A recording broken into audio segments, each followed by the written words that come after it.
So today we are going to discuss the long-term blood flow regulation. We are basically discussing the local and humoral control of the blood flow by the tissues. We have discussed again and again that there are different tissues in the human body, and each and every tissue of the human body regulates its own blood flow according to its needs. The blood is flowing throughout the human body, but different tissues like the tissues in the liver, tissues in the kidney, tissues in the brain, tissues in the skin, and tissues in the muscles, they increase and decrease their blood supply according to their demand. If a person is exercising, then the muscles will need more blood. Now the amount of blood and the flow of the blood is the same, but it depends upon the demand of the tissue. If the demand in a specific tissue is more, then more blood will flow to that specific tissue. Now we have discussed that there are two main mechanisms. One is acute control and the other is long-term control. Now we have discussed the acute control. This is basically the this is a graph showing both acute and long-term control. We have discussed that in a tissue, for example, this is a tissue, it is being supplied by a blood vessel.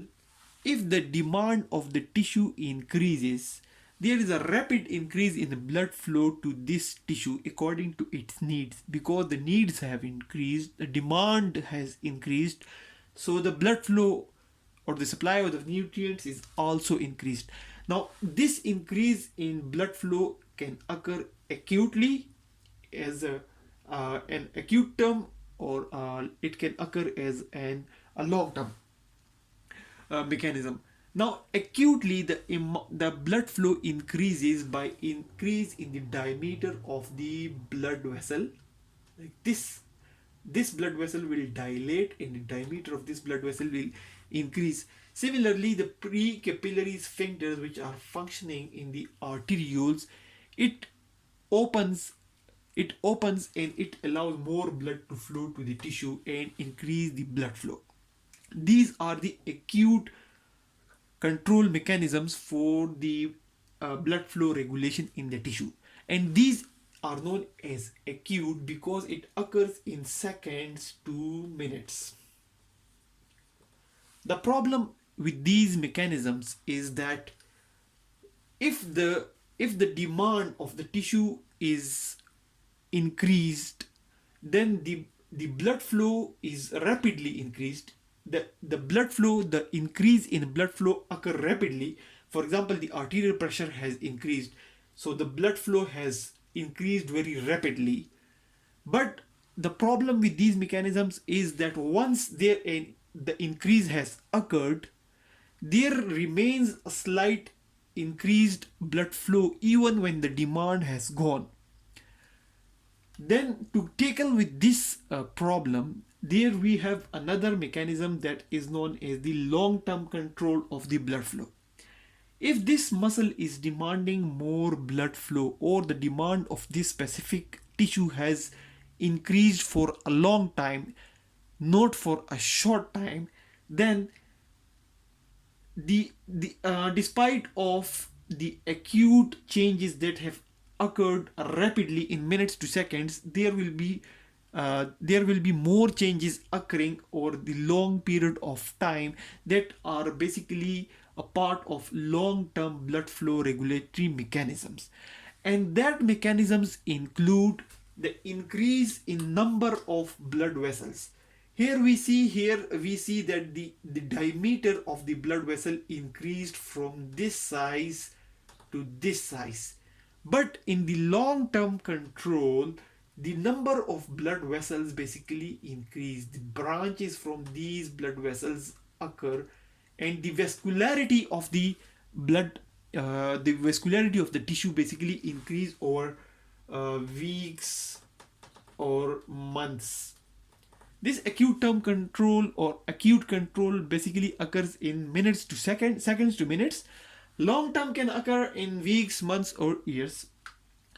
But the beauty of the long term control is that the blood flow remains normal even if the demand is increased, and that's because it increases the vascularity.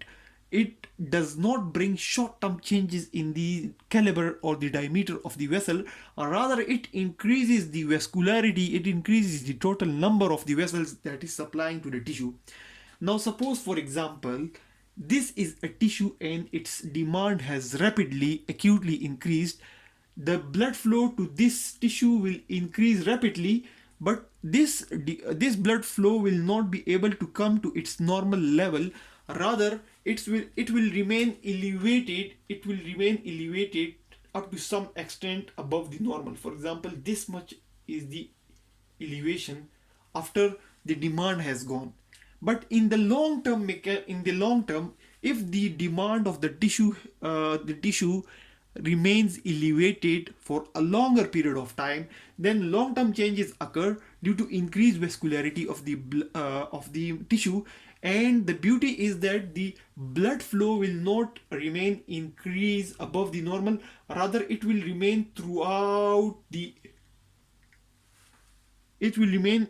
at the normal level throughout. Now here we see that in the acute control, when the arterial pressure is increasing, the blood flow is increasing very rapidly. But in the long term control, the arterial pressure is increasing from 50 mm of mercury to 250 mm of mercury, but there is no significant change in the blood flow over a longer period of time. So that's the beauty of long term control. That's due to the increased vascularity of the tissue, and it's also because of increased demand of the oxygen that leads to the increase in the vasogenesis or formation of new blood vessels. So long-term control of blood flow regulation occurs due to the increased vascularity or formation of more blood vessels. And the advantage of long-term control of blood flow is that the blood flow remains at the normal level despite of increase in demand, or despite of increase in blood pressure, or any despite of any factor which has increased the blood flow. But the blood flow will remain at the normal level.